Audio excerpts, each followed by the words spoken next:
You're listening to Life, the Universe, and Everything Else. Today on the show, 20 questions.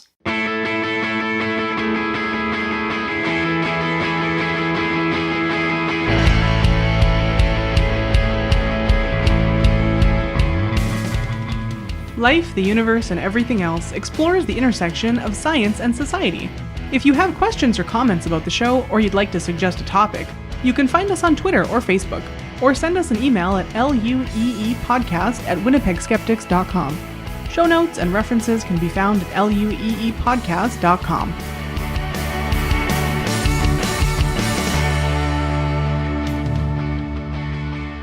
My name is Jem Newman, and with me today I have Lauren Bailey. Hello. Ashlyn Noble. Hello. And Laura Creek-Newman. Hi there. Today we're answering some common questions, most or all of which come from Google's Autocomplete feature. We each took a question stem, why, where, how, or can, typed it into Google, and saw what questions came up, and then we crafted our segments around each of those search suggestions. Sorry, not suggestions. Predictions. Google is very clear about that. I will quote them, in fact. You'll notice we call these autocomplete predictions rather than suggestions, and there's a good reason for that. Autocomplete is designed to help people complete a search they were intending to do, not to suggest new types of searches to be performed.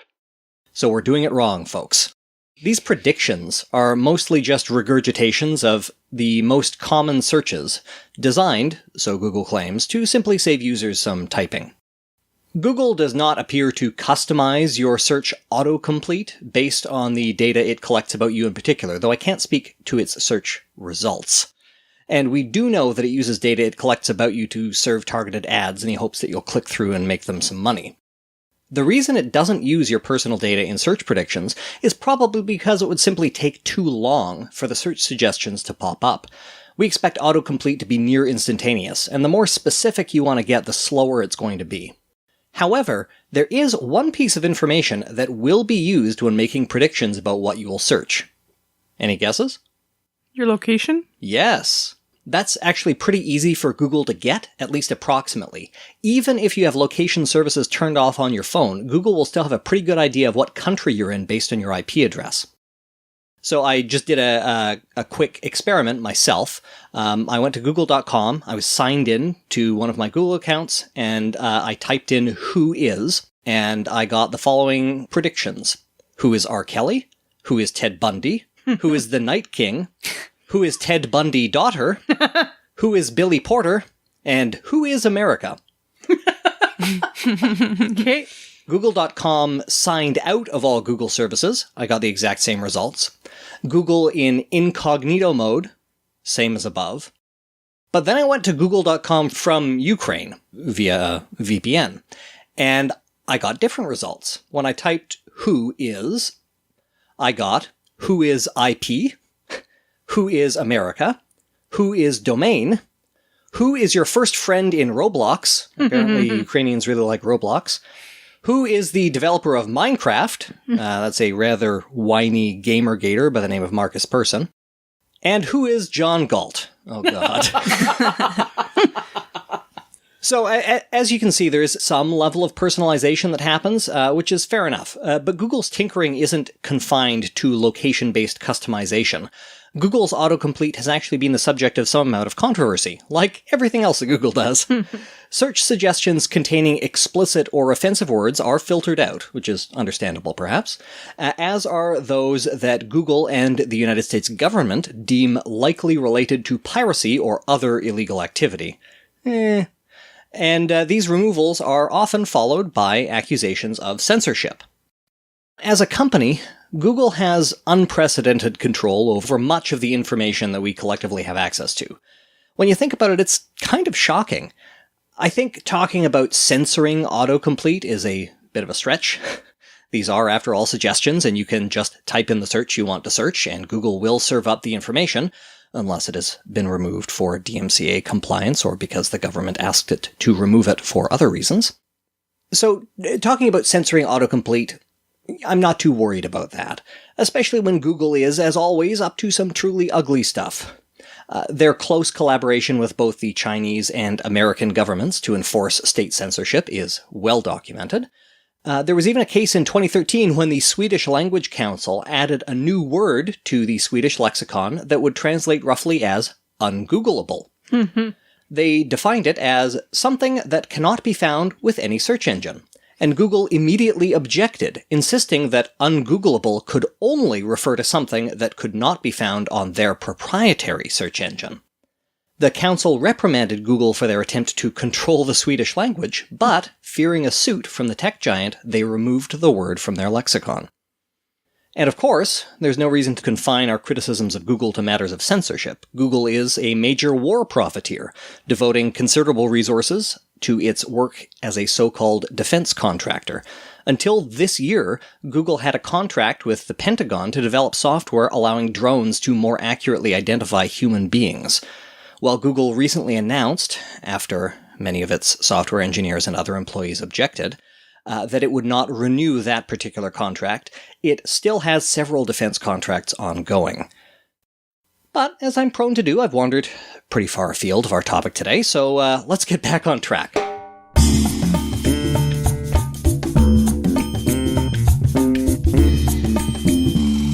We're each going to cover 5 questions that came up in Google's Autocomplete. Some of us have tweaked our lists a little bit. We're not just taking the top 5, because a lot of them are quite bad and would make for a boring podcast. But these are all things that came up when typing our search stem into Google and maybe hitting a few extra keystrokes. So let's start off with Lauren. Lauren, how many grams in a pound? Well, Jem, I'm glad you asked. There are 453.592 grams in a pound. This answer does assume that we are using the avoirdupois pound, which is 16 ounces, and not the troy pound, which is 12 ounces. The avoirdupois system was first commonly used in the 13th century, and its standardization was last updated in 1959. It was originally used to measure wool and other trade goods. Its name literally means goods of weight. The troy pound is first firmly attested to in 1390, though it could have been used as early as 1307. It is now used mainly to weigh precious metals and gems, though it was originally used in the apothecary system of weights. Both are vastly inferior to the metric system. Come at me, Americans.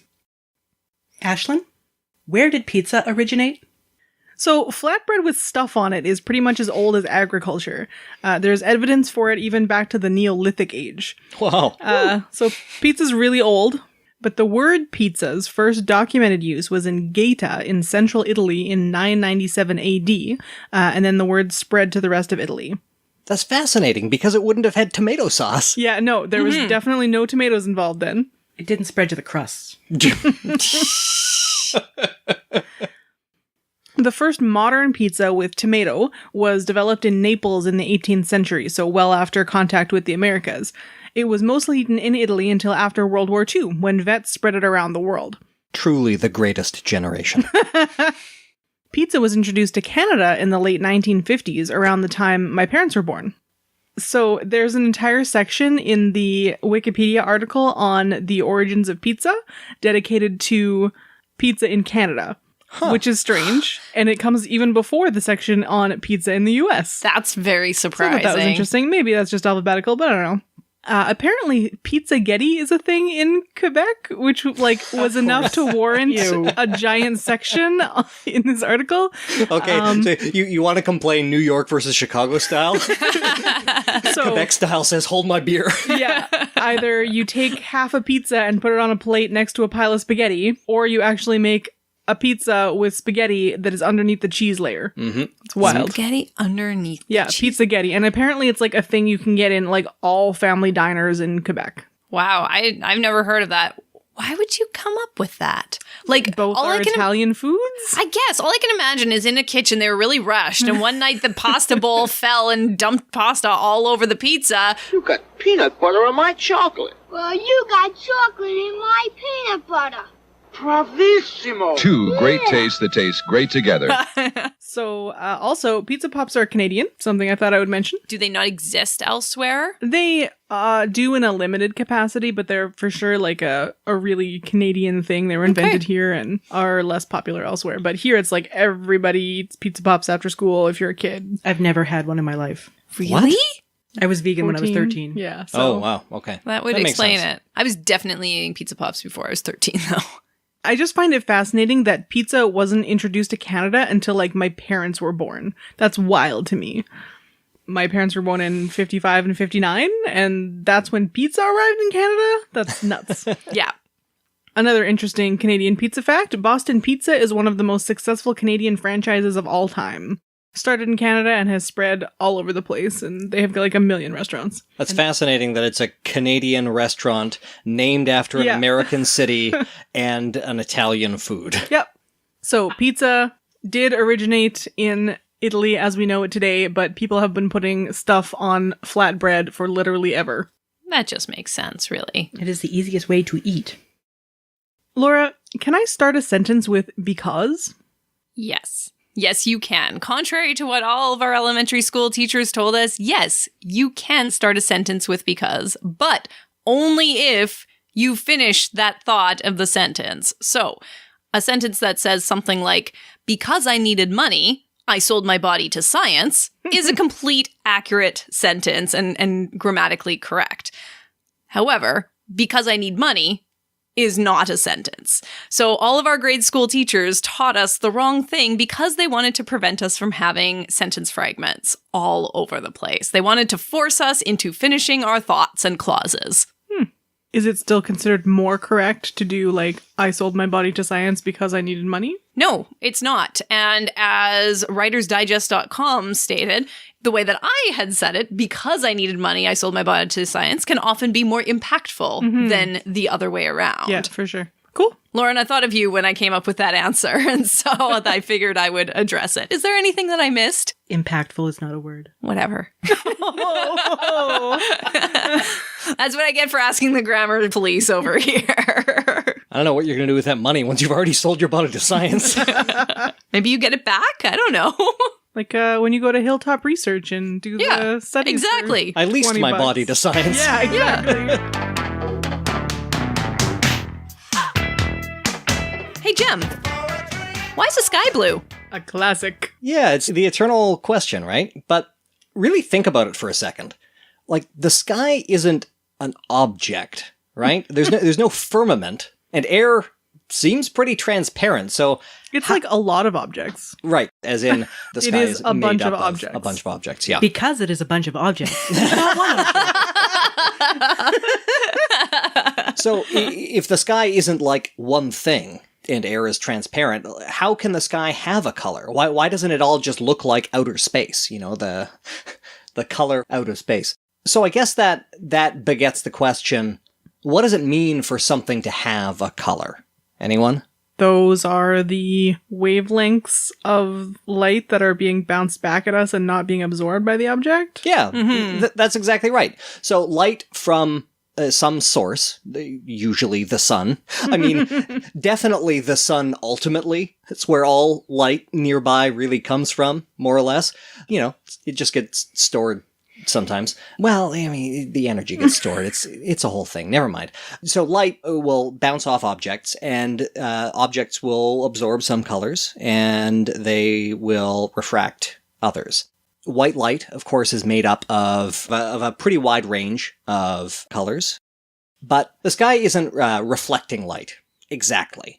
What you're seeing when you look up at the daytime sky and you see that blue color, what you're seeing is called diffuse sky radiation. That's caused by a process called Rayleigh scattering. Discovered, believe it or not, by a gentleman by the name of Rayleigh in the 19th century. Basically, when light from the sun strikes molecules in the air, that light has a chance of bouncing off in a random direction. So, as I mentioned, this white light is made up of rays or photons of a bunch of different colors, a bunch of different wavelengths. Mm-hmm. About 400 to about 700 nanometers, if I remember correctly, is the wavelengths that make up the visible spectrum. And certain wavelengths have a greater likelihood of being scattered than others. Blue light sits at the high frequency end of the visual spectrum, while red light sits at the low frequency end. High frequency light also means short wavelength light. Light with a short wavelength is scattered more effectively by atmospheric molecules than long wavelength light. So when white light, a mixture of wavelengths, hits the atmosphere, the red photons, with their long wavelengths, tend to just proceed straight ahead. Most of the blue photons also find their way to Earth eventually, but many of them get bounced around in the atmosphere for a while, ricocheting here to there, making this blue light appear to be coming from everywhere in the sky, even though it's actually just coming from the sun. It's just bounced around like a Plinko ball. So this means, actually, that ultraviolet light, which has an even shorter wavelength than blue light, is scattered even more strongly. If we could see in the ultraviolet spectrum, the sky would look more ultraviolet than blue. So when you look at the sun, don't. That picture of Trump is pretty funny, but don't. When you look at the sun, it looks white-ish, because you're seeing all of Roy G. Biv, with a little less Biv than usual. But when you look at the rest of the sky, you're seeing all that remaining Biv that got lost on its way from the sun to your eyes. And it has just found its way back. Sky full of Biv. Who knew? I always thought it was because the water reflected into the...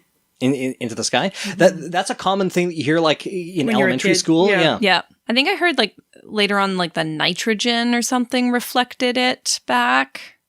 I don't know. So nitrogen molecules comprise the vast majority of the molecules in our atmosphere, and it is responsible for a lot of Rayleigh scattering. Okay.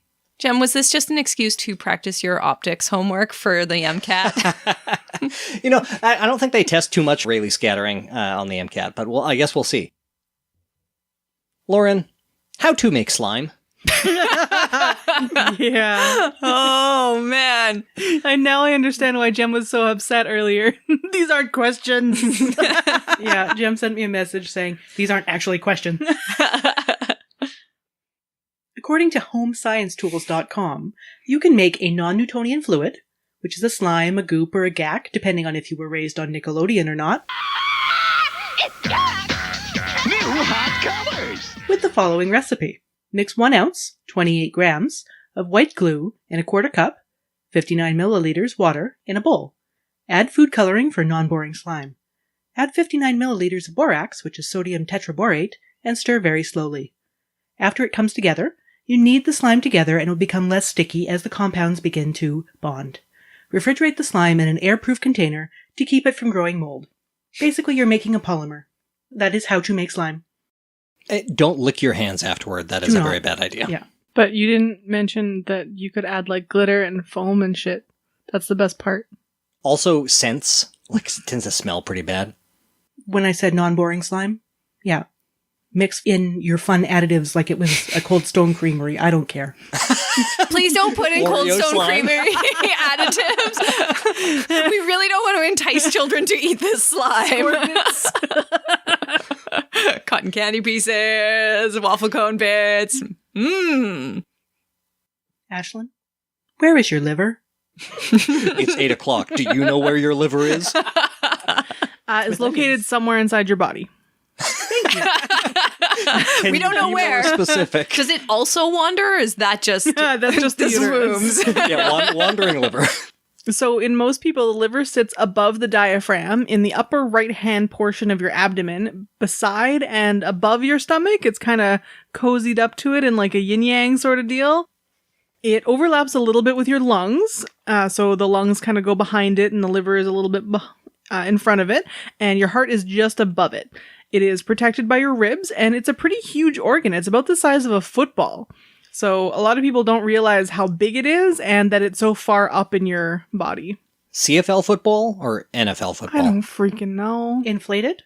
Or not? Tom Brady style or not? About the size of football. Mine would be a big football, and someone Laura's size might be a small football. I don't know which one is bigger. CFL is bigger. It's the Cirrhosis Football League.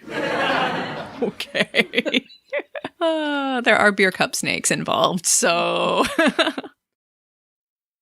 Laura, can I give my dog Gravel? No, you used the flower thing I from don't the even other have episode. a dog. Well, if you did have a dog, you might want to know the answer to this. That's true. So, according to multiple vet websites, yes, you can in fact give your dog Gravol or Benadryl or a couple of other medications. It is fine to do that. Like you would expect, considering that most dogs are smaller than most adult people, you want to make sure that you're giving them a smaller dose. But yeah, it is safe to give it to them.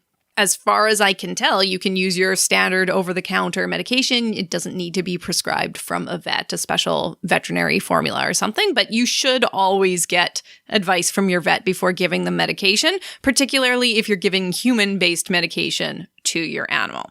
Now, there are some medications that you can't give to your animals. One thing to note is that a lot of animal medications are very similar, if not exactly the same as human medications. There are some that are a little bit different, but a lot of the compounds are the same sorts of things.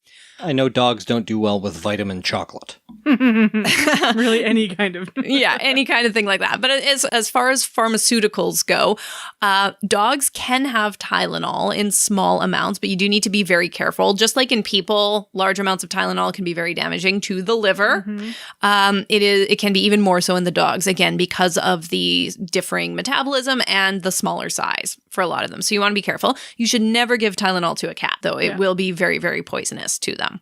As for Advil, though, that is out for dogs. So don't give your dog Advil. Even if they... Any kind of like NSAID or just Advil is particularly bad?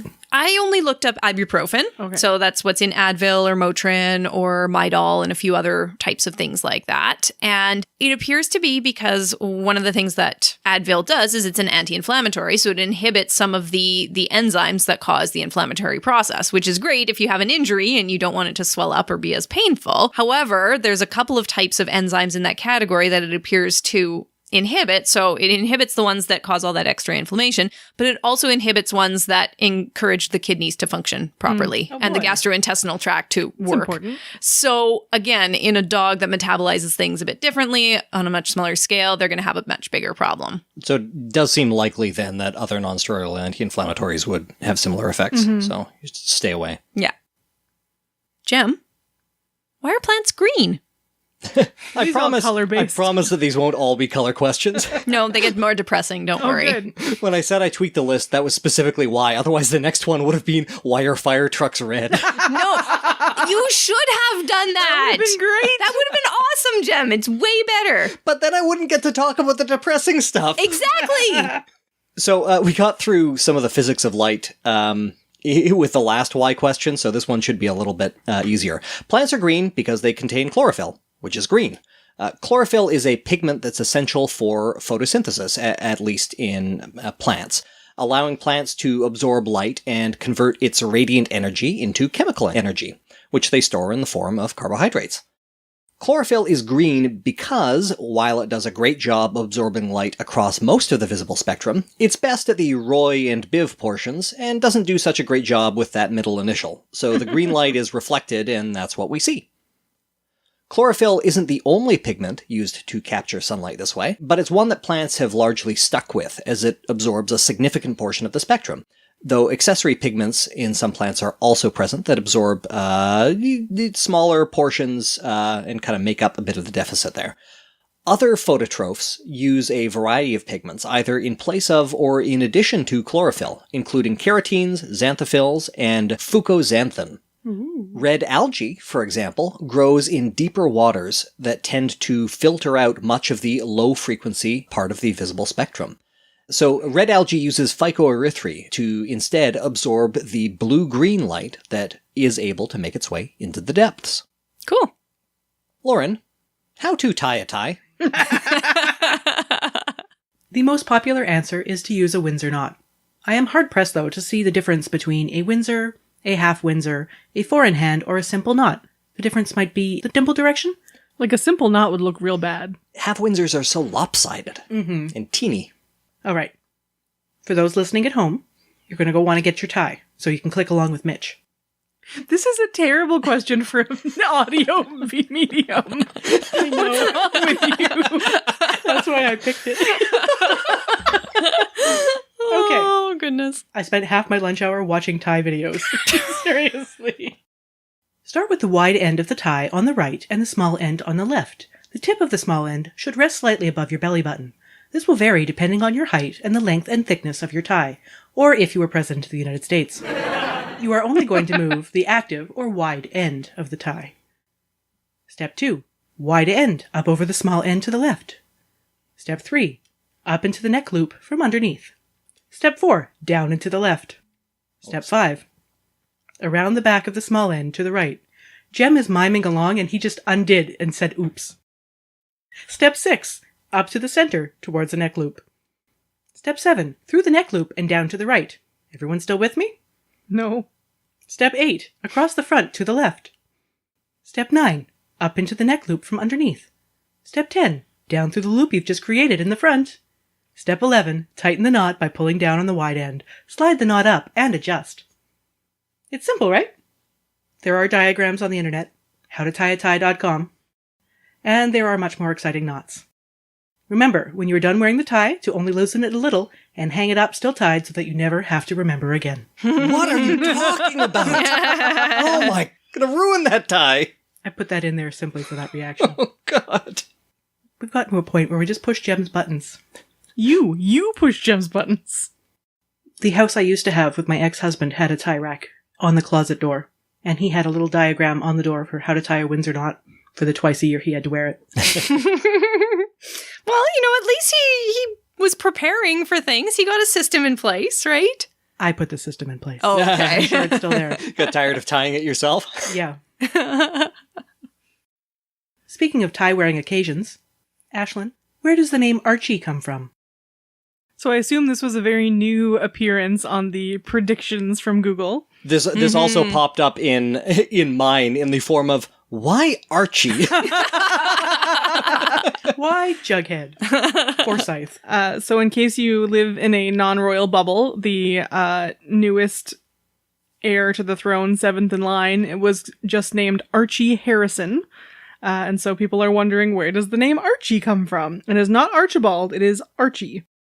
So Archie is, of course, a diminutive of Archibald, which is a name of Germanic origin and means genuine, bold, or brave. Elements of the name are Urchan, with an original meaning of genuine or precious, and bald, which means bold. So there were a lot of kings and stuff in Anglo-Saxon history that had bald names. Not as many as with Ethel, which means noble. Well, there was Ethelbald. There was. He was boldly noble. Where no noble had gone before.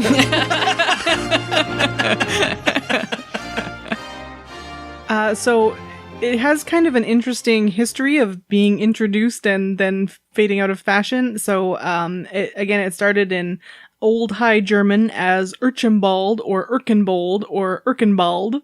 And then it got borrowed into Old French, and then it sort of died out in the Germanic languages, and then it got reintroduced from the Old French.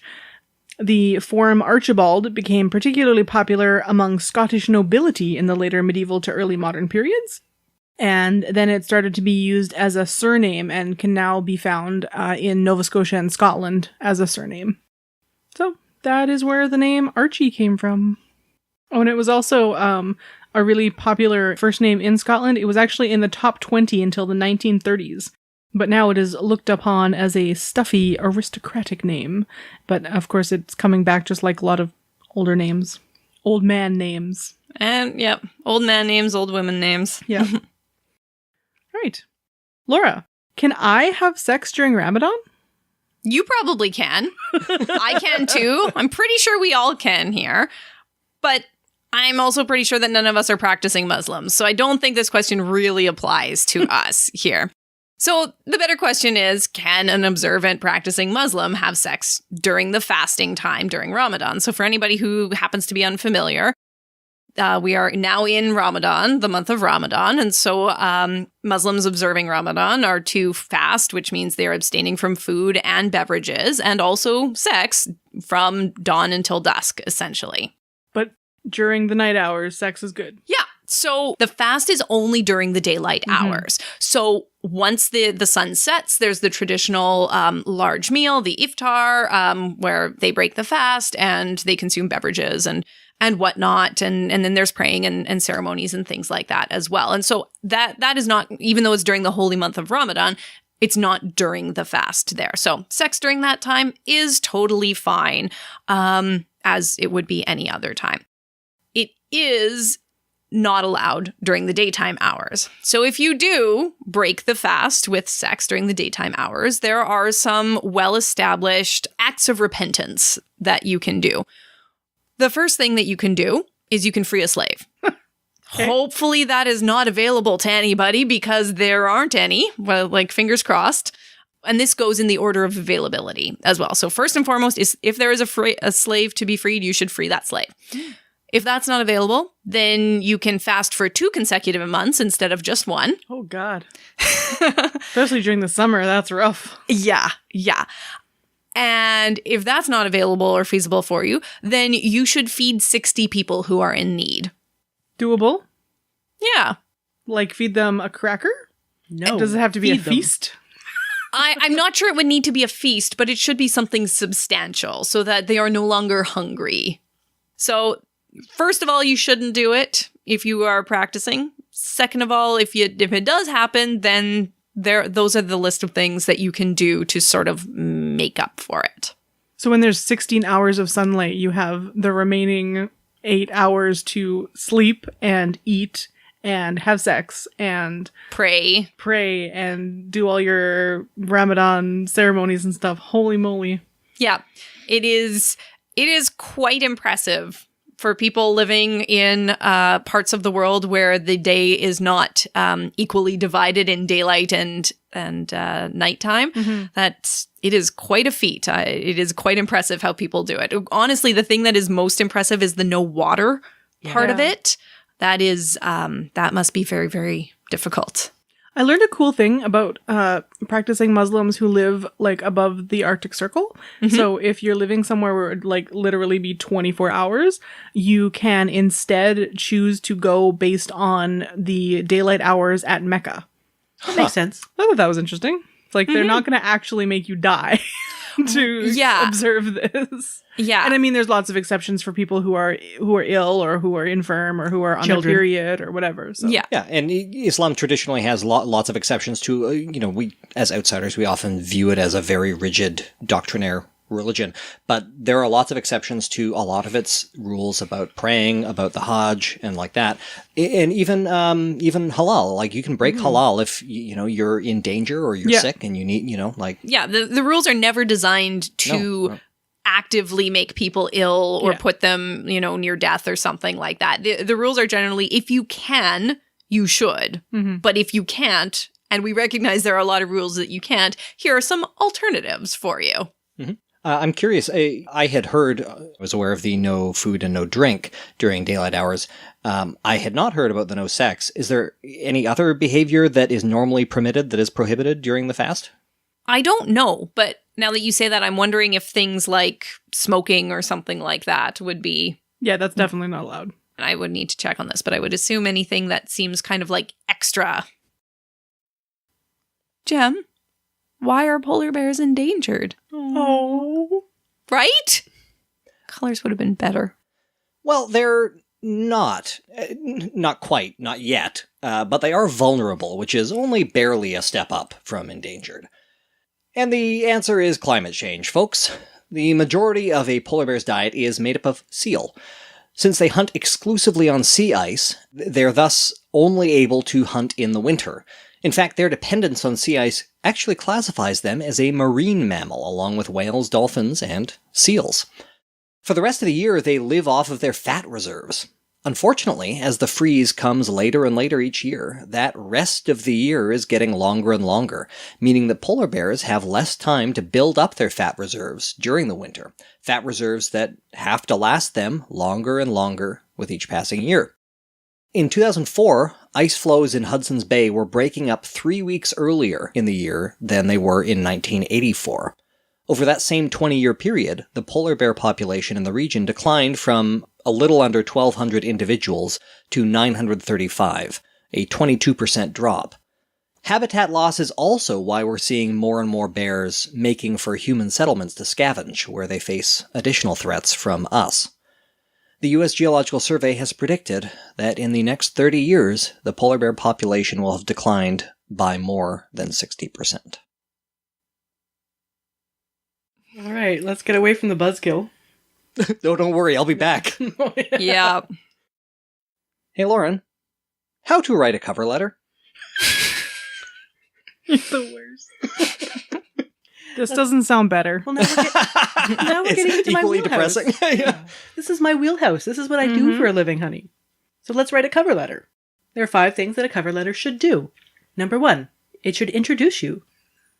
Number 2, you should mention the job, if you're applying for something that's advertised, or the kind of job, if you are applying on speculation. Don't worry, it's not a 15-point list like the tie. Number 3, show that your skills and experience match the requirements for the position. Number 4, encourage the reader to continue onto your resume. Number 5, you finish with a call to action, like asking for an interview or meeting. You'd be surprised to know how often people forget that. They just say thank you. No, ask for an interview.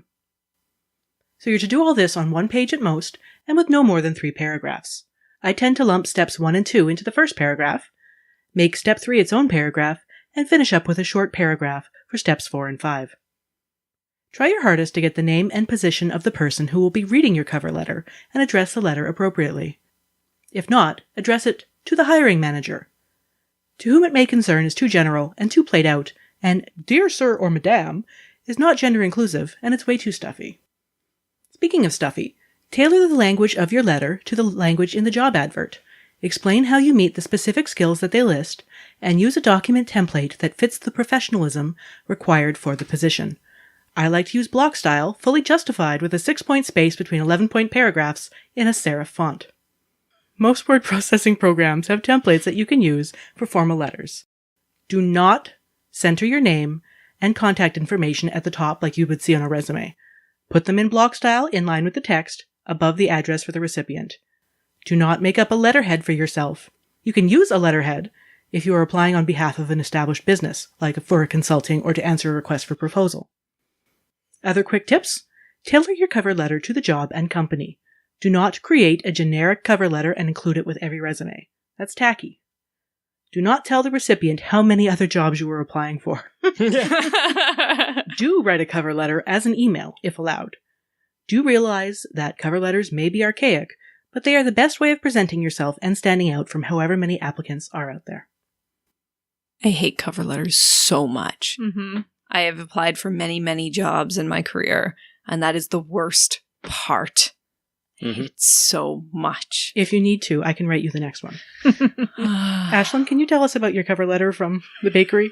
So the bakery that's just down the street from our house was hiring somebody for like emergency holiday work. And I applied on a whim, thinking there was no possible way that they would hire me. And my cover letter was an email that said, I live just down the street, so even if it snows, I will still be able to walk to work. And I really like holiday music, so I will not get tired of your Christmas music playing. And sometimes I cater stuff, but I've never worked in a commercial kitchen, and you should hire me. And they did. And they did. They were real desperate. I have conducted well over 100 interviews and read probably an order of magnitude more cover letters than that by this time in my career.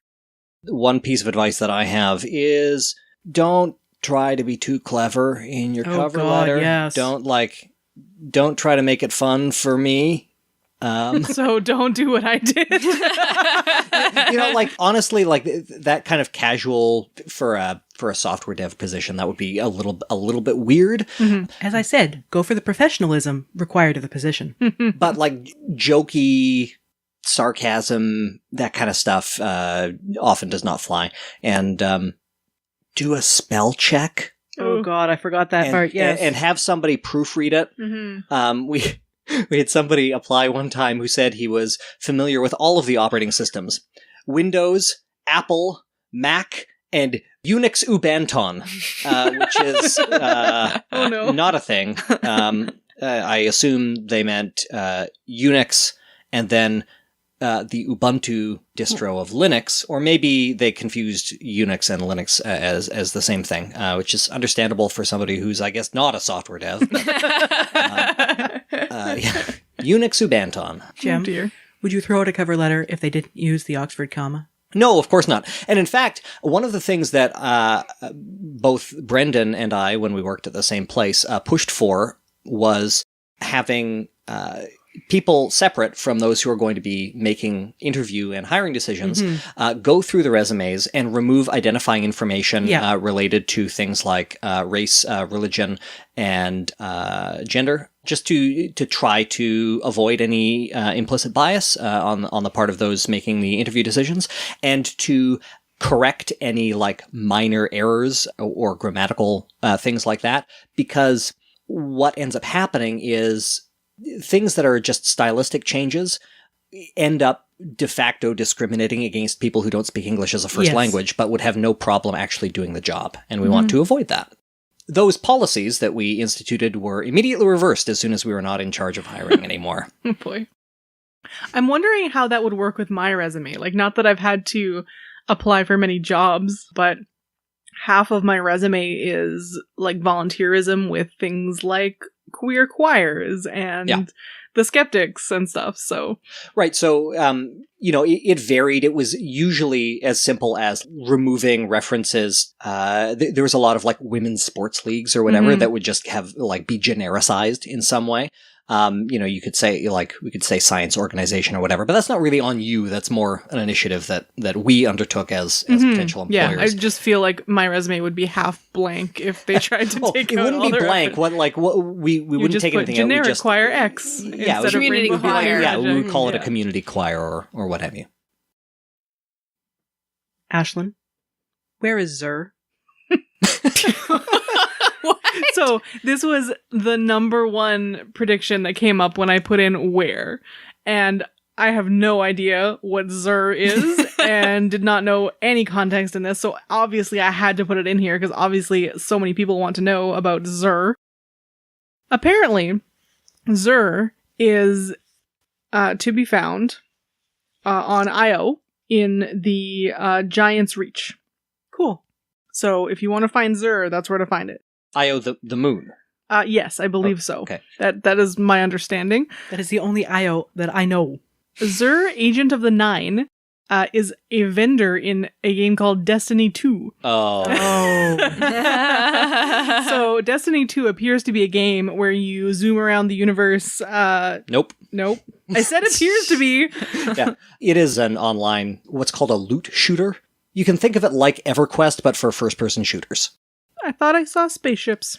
They're like, it's sci-fi, but you don't like get in a spaceship and drive the spaceship around, really. That's disappointing. It's all like, I saw some children playing it the other weekend, so I thought I had a handle on it as an old person, but no. Sorry. So anyway, he appears on the weekends between 1 p.m. Eastern on Friday and 1 p.m. Eastern on Tuesday, and his location changes every week. And he apparently has lots of good stuff that you can buy for fancy currency. And so even though his location appears on the map generally, it's a pretty large area, so you still need to search for him. So Where is Zur will take you to whereiszur.com, and you can then find his exact location so that you can get in there. Yeah, so Where is Zur? That is the most popular predictive text for where. Nice. All right. Laura, this is a weird question. It would never occur to me to ask this. Can I wear black to a wedding? Right? This was my question. It's 2019. Why is this a predictive question? Like, I can see, can I wear white to a wedding? That would make more sense as a question to me. The answer to that is no. Yeah. I mean, that one maybe would make sense, but that one is a strict no. No, never. Never, never, unless like, you are the one getting white. married. If it's a white pattern, fine. A lot of places will say no, even like florals or even pastels that could come off as white in different lighting, just stay away from it. Yeah. So, and don't even try the whole it's bone or ivory. Nope, nobody's buying that. Nope. No. Ashlyn, I think we should have had all of our guests dressed in white and just us in color. That would have looked so cool. Yeah, it would have been like exactly opposite from our policy of wear whatever you want. So the answer is yes, generally. Speaking of someone whose bridesmaids wore black to the wedding on purpose, lovely little black dresses, thank you. Yes, you can wear black to a wedding. We've reached the supersonic portion of the evening. Yes, you can wear black to a wedding. What I found even more incredible than this being a predictive search term was that there were numerous articles dated from this year and last year talking about this. Mm-hmm. I can't believe this. I expected old stuff or, you know, like 60s, 70s, like very old, not 2018 people asking, is it okay if I wear black to a wedding? I grew up with no white, no black, no red. That's interesting. Don't outshine the bride. The only thing I ever grew up with was the no white. Like black was, I didn't even really grow up with an all black is for funerals thing. That wasn't part of my family either. Like black was fine, but you should wear nice clothes to a wedding. That's what I grew up with, nice clothes. Mm-hmm. So yes, while there seems to have been many, many decades of debate, it is generally agreed upon that black is not just for funerals. You can, in fact, wear it to a wedding. You should probably dress it up with a little bit of color to make it seem a little festive. And also don't wear like your shortest little black dress. Maybe choose something a little longer if you are going to be wearing a black dress. But if you're going to a Hindu wedding, do not wear black. That is considered an inauspicious color. And white is considered a color of mourning. So for Hindu weddings, do not wear white or black. Generally something quite colorful and lots of jewelry is the appropriate dress. So many rules. As a kid, I never went to weddings unless they were my father's. You only went to 2 of those. That still makes the sentence correct. All of my clothing is black. I have to wear black to a wedding. Now you know. That's why you have a wife whose closet you can borrow from. I mostly borrow your black dresses. We had every variation at our wedding, I believe, including the shortest black dress you own. Oh, somebody's always going to wear the shortest black dress they own. Like, what's a wedding if somebody doesn't wear that, really? Also, somebody is definitely going to turn their tie into a headpiece at some point.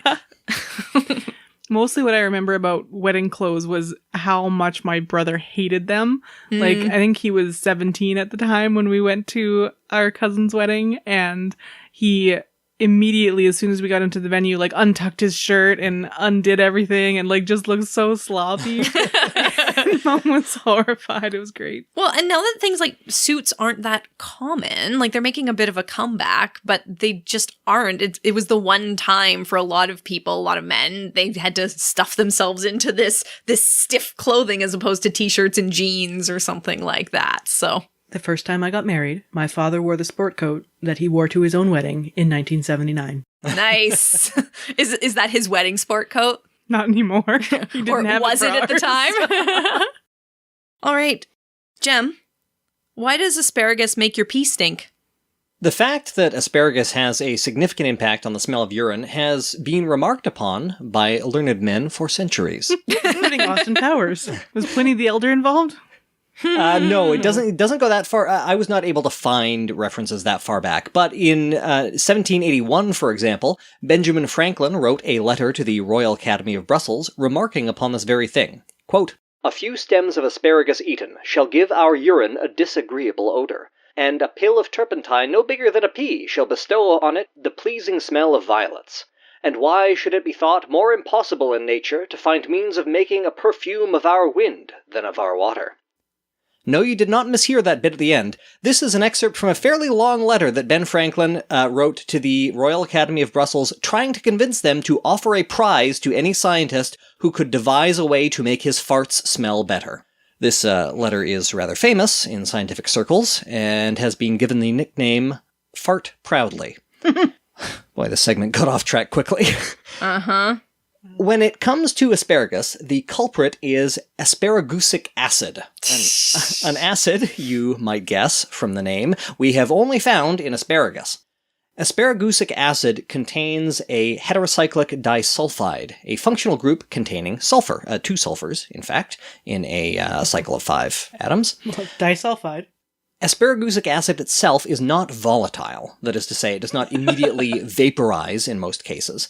So that means that asparagus itself doesn't stink to high heaven.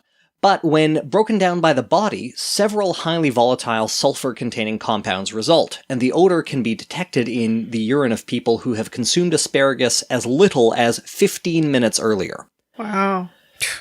This is actually a little bit complicated, though, because some people don't smell it after they eat asparagus. And for a while, scientists were divided. Do these people not produce these compounds upon digesting asparagusic acid? Or are they somehow just unable to smell them? Evidence is mixed, but it seems likely that most, but perhaps not all, do produce volatile sulfur compounds after consuming asparagus, but some are simply unable to smell it. A study by 23andMe found that this perceptual difference is caused by a single point mutation in the genes responsible for olfaction. Cool. It was actually my understanding that there were 2 genes involved, so not everybody makes it and not everybody smells it, and then some people are both and some people are neither.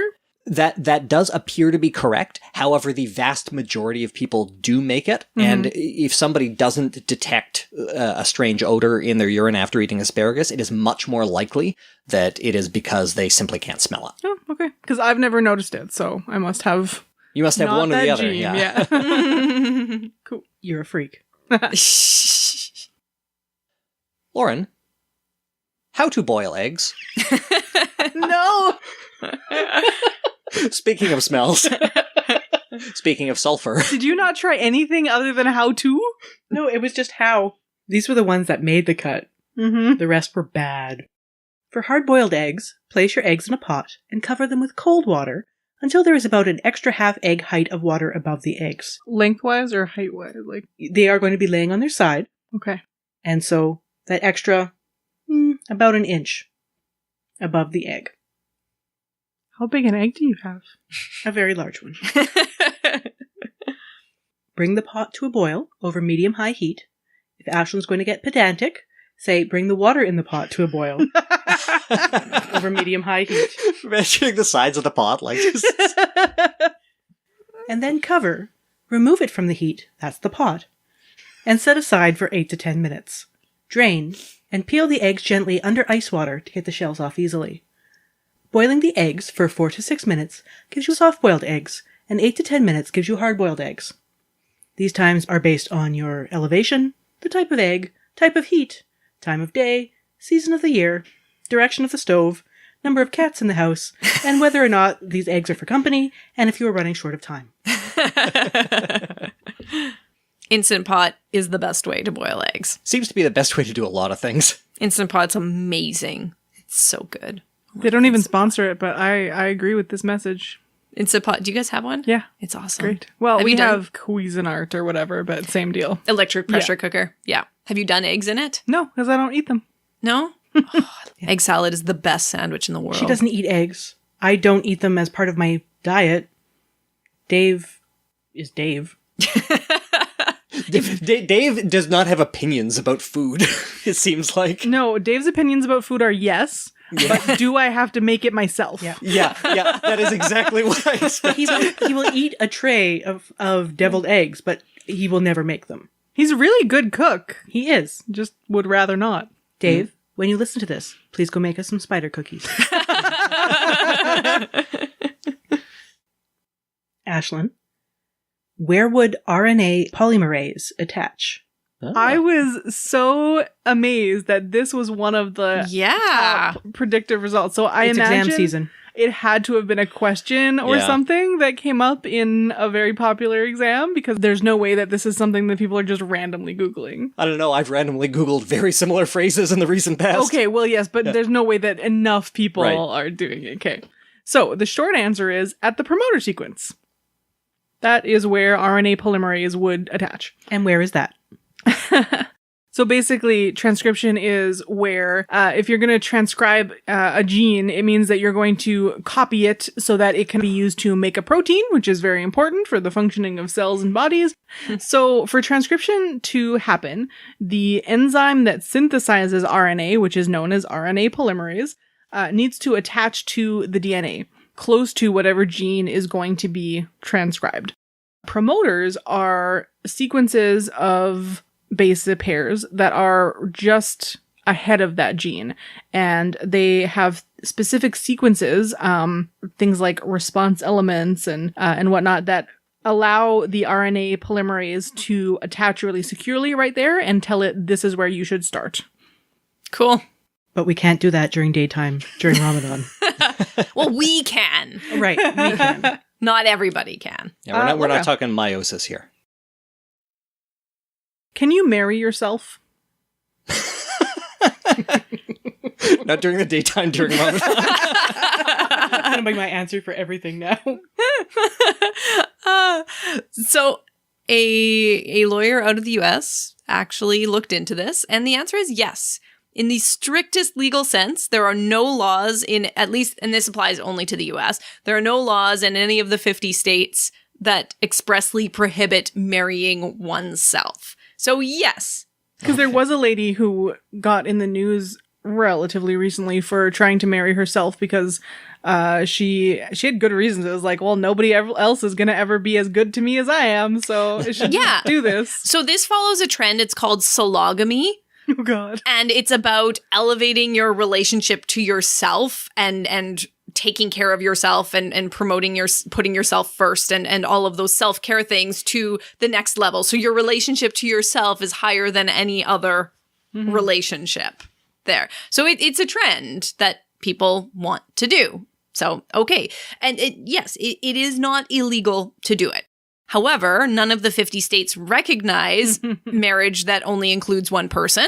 So to have it to be legally married to yourself is not something that you can be. So this is a bit of a double-edged sword because on the one hand, you can make that commitment to yourself, make a profession in front of your friends and family, the statements and and the commitment there. But you won't get any of the benefits like estate tax and that from being married to yourself. However, you can marry yourself while being legally married to somebody else because it won't incur any anti-bigamy or anti-polygamy laws. Yeah. So you can go ahead and marry yourself. However, depending on your level of commitment to yourself and your concurrent level of commitment to your legally married partner, it may be considered adultery. Depending on, this lawyer kind of left that open and saying, think about how much time you're spending with every relationship. So what I'm hearing, Lauren, is more legal than our wedding was. Because there are no laws explicitly forbidding it. Yeah. I thought it was very interesting that the lawyer made sure to point out that should you break this contract or commitment to yourself, you cannot sue yourself for breach of contract. It would come up. So does that mean that contracts between a single person and themselves are valid? I didn't realize that you could have single party contracts. Well, it's valid in the strictest sense that it's not invalid. But again, the challenge is, could you take yourself to court and say, I'm forced to pay said fine because that's what I set out in my contract? And the court would probably say, if that's what you feel you need to do, go and do that, but no one's going to take it out of your bank account for you. So that's the idea here. So if you want to marry yourself as a way of showing your commitment to taking care of your needs, whatever it happens to be, go for it. Will you be recognized as legally married? No. Will you get any benefits or protections or anything like that? No. Those of us in the original 90210 generation call this the Kelly Taylor model of marriage. I've made my choice, and I choose me. Yes, perfect. All right, Jem. Why is my computer so slow? Needs defragging. I know this one. It's funny because that's something that Laura asks me all the time. No, defragmentation is actually no longer the answer. Yes, I know. Way back used in to know the answer. Windows 3.1 days, hard drive fragmentation was a major issue. Oh, every Thursday night, run your defrag. With modern disk management, you don't need to worry about that. There are, however, lots of reasons this might happen, but generally it's because your computer is trying to do too much at once. This is funny. This question, I saw it and I'm like, I'll just dash off an answer off the cuff because I can answer this one in my sleep. But it is complicated and I always forget how much context I am going to want to provide, whether I need to provide that context or not. So, and remember that it is the last question. Yeah. So, either your processor isn't up to the task, it's trying to multitask a bit too much, or more likely, I think, your memory is overloaded and you're ending up with a lot of page faults. Like a person, your computer only has so much space in its short-term memory. Unlike a person, it can keep track of more than 5 to 9 things at once, but even so, every once in a while, your computer has to shunt things out of memory and onto disk, which is comparatively very slow. The analogy is not perfect, not even close, but you can think of it like your computer running out of space in its short-term memory, so it writes itself a note. A page fault is when your computer tries to remember something, can't, and has to rifle through its pile of notes to try to find what it's looking for. Sticky fell off the monitor. Anyway, if you're curious whether your problem is your processor or your RAM, you can open up a Process Explorer and eyeball your CPU and memory percentages. On Windows, hit Control-Shift-Escape. On Mac, hit Command-Space and type Activity Monitor, then hit Return. On Linux, well, if you're running Linux, I'm sorry you had to sit through that tortured page fault analogy, and you can safely skip the rest of this segment. Anyway, the reason that your computer is so slow is probably because you have a bunch of background processes running, or a bunch of browser tabs open, which basically amounts to the same thing. If you're on Windows, check the tray icons on the bottom right, close basically all of them, and uninstall as many of those utilities as you can. As a rule of thumb, when you're installing a program on Windows, always do the advanced installation, if available, uncheck any sidecar software that it's attempting to install, and do not allow it to run automatically at startup.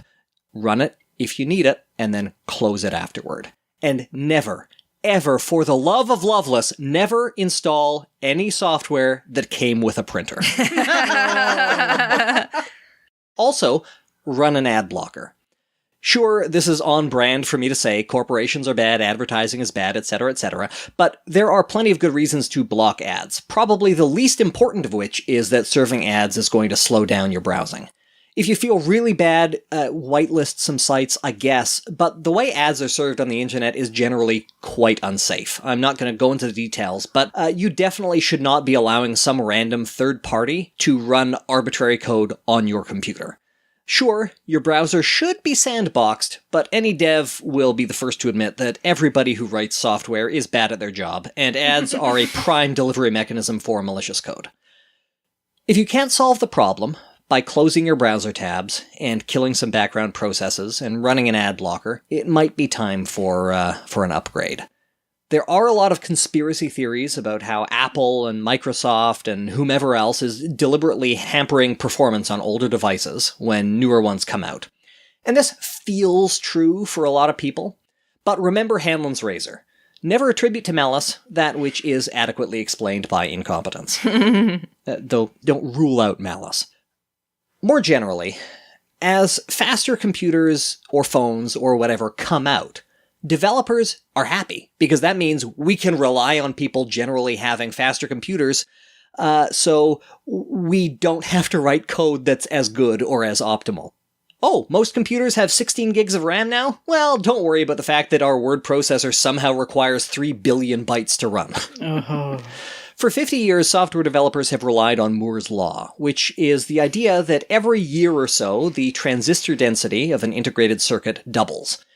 It's tempting to try to think of this as every few years computers get twice as fast, but the thing is, it's not really true, and it's getting less true as the years wear on. Worse, developers often use Moore's law, as I mentioned, to paper over poor design. Don't bother optimizing the code, just throw more resources at it. And unfortunately, this isn't going to get better anytime soon. Sorry, folks.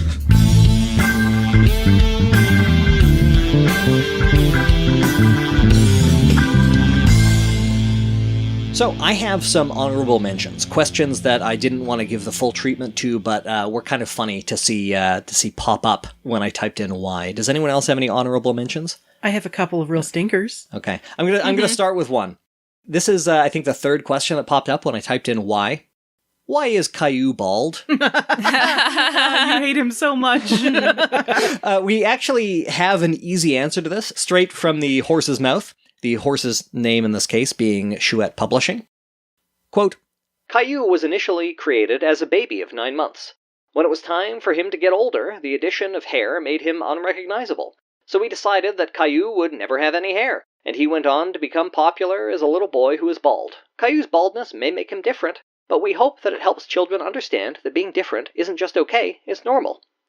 Unfortunately, Chouette does not have an answer to the second most common Google suggestion relating to Caillou. Why is Caillou bad? The prompt that I had put in was just how. So it gave me a couple of... There were worse ones for an audio format than how to tie a tie? Yeah. How to train your dragon. I could have answered that. I would have gone all through Pern. No problem. The worst one, Howard Stern. Oh. So a lot of my suggestions when I put in where was basically how can I pirate this thing? So it was where can I watch Game of Thrones? Where can I watch this movie? Where can I stream hockey? That was a lot of my results, no matter what the second word was.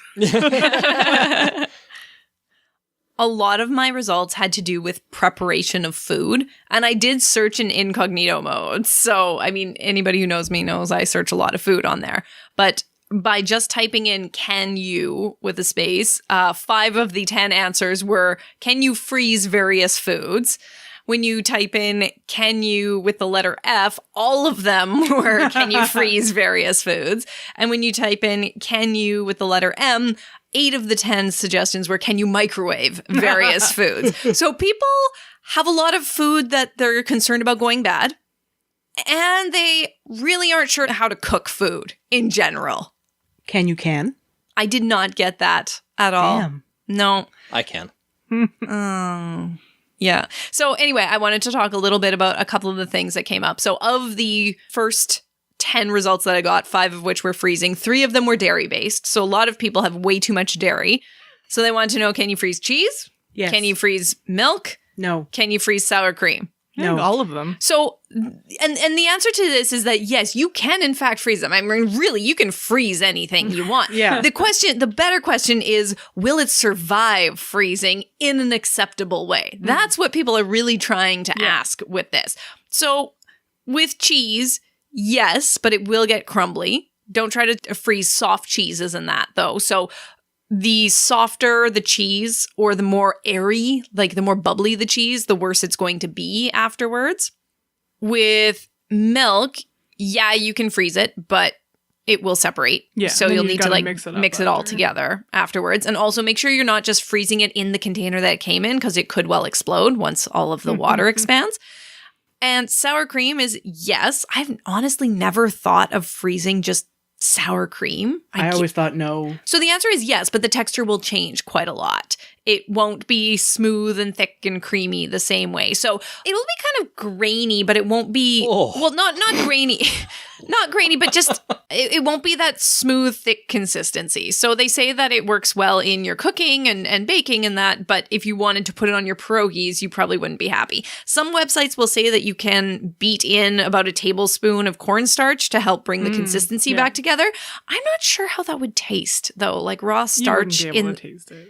Well, Cornstarch doesn't taste like much. I guess not, but I don't know. I'm really not one to like goopy soups that are thickened with a lot of starch, and all I can imagine it would be something like that. Did any of you ever have milk delivered in glass bottles? No. No. In northwestern Ontario, if you have your milk delivered in a glass bottle in winter, and if you don't get out there at 5 a.m., it will freeze. And you'll get this little poof of milk out the top, and it'll push out the cap. At least it wasn't exploding bottles. No, and it no taste good after, so no freeze your milk. And if you grow up in northwestern Ontario, you pronounce milk. Yeah. And it shows up in bags in the grocery stores, so... I remember bagged milk from when I was a We kid. had bagged milk here for a while. It was a weird foray into things, and we're like, why do you need a pitcher? Just get a jug. And then we learned about jugs, and life was better. No, and we had the pitcher, and then the little cutty thing on the magnet on the fridge, so you could cut the milk. And it came in 3 liters at a time. Oval pitchers, 3 bags of Beatrice milk. Yeah, I remember that as a kid. We didn't have it here that long because we went from cartons to bags for some weird reason, and then straight to plastic jugs. One of the questions that I saw a bunch of why do people kiss or hiccup or yawn or dream? And the thing with all of these is like scientists don't actually know the answer to any of those questions. Like there are hypotheses at various levels of support, but there's enough uncertainty that I just kind of left that alone because it would be super boring to say, maybe this. The most annoying question I ever had that I could not answer was we were supposed to just research a random question for a paper writing exercise in my first year of university. And so I decided that I would research something that I was interested in the answer for myself. And I researched, why do I get cramps in my calves at night? And there was absolutely no idea. Like, nobody knows why this happens or why it happens with such frequency to some people and not others. And there's like 4 or 5 different theories, but none of them are better than any of the other ones. Yeah, I had that for years. I used to wake up screaming. Yep. Yeah. For me, I have realized that it most often happens right when I wake up and I stretch and I'm not flexing my foot at the same time. So if I do that, I will for sure get one. Science, come up with more answers.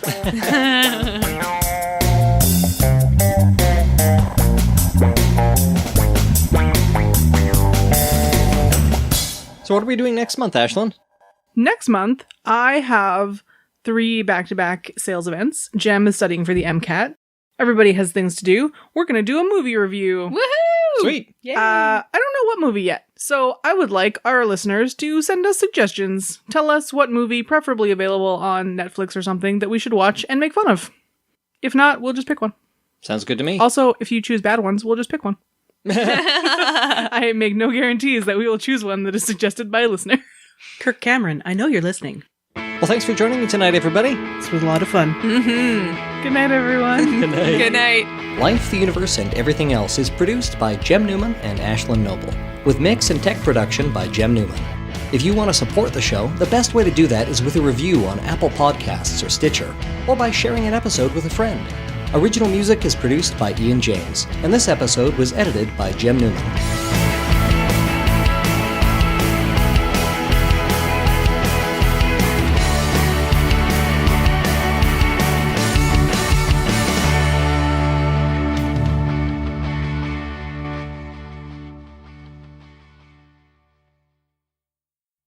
Life. Don't talk to me about life. Today on the show, 20 questions. Today on the show, 20 questions. I like that one better. Keep going, Jem. Just keep trying different voices. 20 questions! 20 questions? 20 questions. 20 questions. A little bit more gravitas, please. I just immediately flashed back to the P commercial. I take directions from one person under protest, but from 2 I don't sit still. But who the hell are you anyway? No, I don't want to know. Let's go. Keep going. Yeah, just So good. let's get this show on the road, Jem. Jesus. There are 453.592 grams in a pound, which gives a pound of cut cocaine a street value of $40,823.28. And a pound of uncut cocaine a street value of approximately $204,116.40. American or Canadian? That is Canadian at $95 a gram. Jem, don't point these things out. You're doing it to yourself. What do you mean, don't point these things out? This is my job. That's why he gets his name in the end twice. Lauren, how to tie a tie?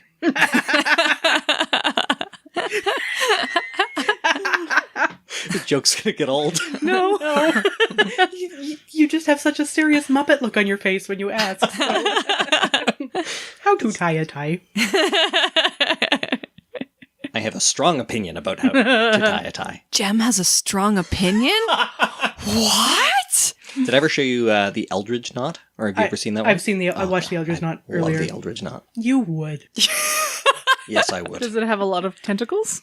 No, it's not Eldritch. Yeah, it's I know. Eldridge. I know. Yeah, okay. It's Don't like a explain the fishtail joke braid. to me. It's very pretty. It's very foppish.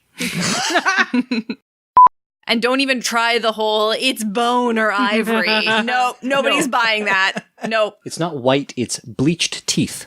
Oh. Jem. Oh. This is why he dresses as he does. You're messed up. It's a true story. So yeah, I thought this was Why was that so funny? It just is. Quick pivot. I love you. True story. Anyway. This office is closed now, but when I first graduated university, I was working at the IT office for Canada Safeway Limited. And I was a big fan of pepper jack cheese. And every once in a while, Safeway would have I think it was like a kilo of pepper jack cheese, like a massive amount on sale, deep discount. And it was pretty regular that this would happen. So every week I would run some scripts against our production database to figure out which stores in Winnipeg had this cheese on discount. And I'd take a trip on my bike out there, and then I would cut it all up, put it in little freezer bags, and freeze it. And it did end up a little crumblier, but it was still perfect for baking. This has been Dairycast with Winnipeg. Am I understanding correctly that you needed a kilo of cheese every week? He didn't buy it every week. I didn't buy it every week, but every week I would check. At least once a week I would check to see if it was on sale. Okay. But honestly, every 2 weeks I'd probably go through a kilo of that stuff. I don't think you did. When I think that's... Before Laura moved in, I ate terribly. No. When I grew up, if you were hungry, you had a big slab of cheese, sometimes with, a big slice of bread with butter on it. Yeah, that's what you do. The first meal he ever cooked me, was pasta and pierogies. Wow, at the same time. Pastaghetti. Didn't I do mashed potatoes as well? No, you didn't. No, it was pasta and pierogies. No, there's no vegetable. Fried onions on the pierogi. Yeah, I should have done fried onions. No, you weren't that advanced at the time, honey. You've come a long, long way. I'm just saying, starch is his friend. Were you already in your dietitian program at the time? No, not yet. That's what made. But even still, I'm like, this is not what goes together. But I like him enough to keep seeing. Okay, so I have a problem with... This has nothing to do with the podcast. That's fine. Okay, I have a new question. What side do you serve with dumplings? Because it's already a starch. It's already usually got vegetables and meat in there. I don't understand what goes with it. And so we end up having broth. Just pierogies on their own, or these dumplings that you get from Costco on their own. And it just doesn't seem like a complete meal, and it upsets me. So to me, my question is, what is inside the dumpling? Because that's going to make a difference with things. So we just got these ones called bulgogi beef. Okay, so are they more like a pot sticker? Is that kind of the thing? So that I would serve with more vegetables on the side, because if there's any vegetables in there, it's going to be negligible, and the vegetables will complement the starch and whatever proteins on the inside. If you take your starch-heavy dumpling, say a suet dumpling, or a cornmeal type dumpling that you would put in your stew or something like that, or even pierogi, that's just a full starch. So you need your protein and your veggie on the side with that. But are they sandwiches? Only if they're pizza puffs. Oh my god, that was the best conversation ever. I forgot about that. Oh, can we still have sandwich cast, please? And olive is not a sandwich. I'm pretty sure I was on the not sandwich side of that one. I think I called it a burrito. It's obviously a wrap. It's not a wrap. No, because then things that opens the door to things like caprese salad being called, stacked caprese salad being called a sandwich. If you can just no, you can't take two sandwich vegetables and then make things no. Just a lettuce wrapped sandwich that just has more vegetables on the inside is not a sandwich. It is a handheld salad. Is sushi a burrito? If it is not sliced, yes. Can you not slice a burrito? Well, you could. Is a sliced burrito sushi? Laura is contending that once you slice a burrito, it ceases to be a burrito. It's a strange position that she staked out for herself. Okay, no. Okay, I'm going to walk this back. So, sushi is sandwich-like, but because it is made of intact grain as opposed to a bread-type product made from milled grain, I think it falls into a different category. It serves the same purpose, but it is not a sandwich. You don't believe in substrate independence. So I'm going to turn everything up a little bit. I will pay you cash money to never use that voice again.